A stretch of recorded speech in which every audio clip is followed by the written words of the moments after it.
అందరికీ శుభోదయం, అందరికీ నమస్కారం. చిన్నవారికి అందరికీ శుభాకాంక్షలు, శుభాశీస్సులు.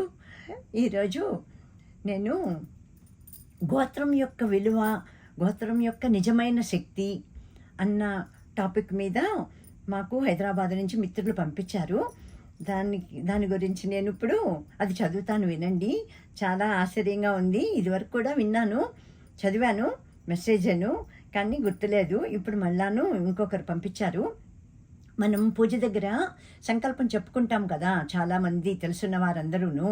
ఆ సంకల్పం ఏదో ఎవరో బ్రాహ్మలు పంతులు గారు చెప్తారు, అంత చెప్పాలా, మనం ఎవరమో తెలీదా భగవంతుడికి, ఎందుకు ఇదంతాను అన్నవారు కూడా ఉంటారు.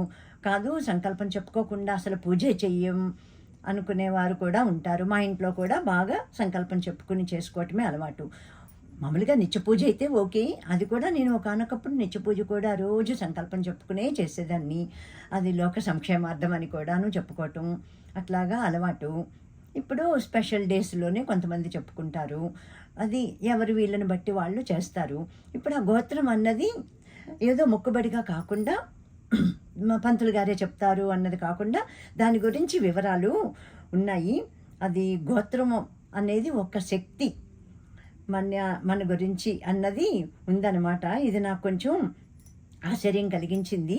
అందుకనే మీతో కూడాను నేను షేర్ చేసుకోవటానికి ఇట్లాగా ఇప్పుడు చదువుతున్నాను.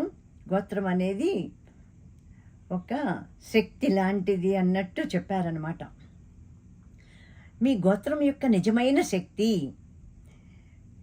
ఇది ఒక ఆచారం కాదు, మూఢనమ్మకం అంతకన్నా కాదు. ఇది మీ ప్రాచీన కోడ్.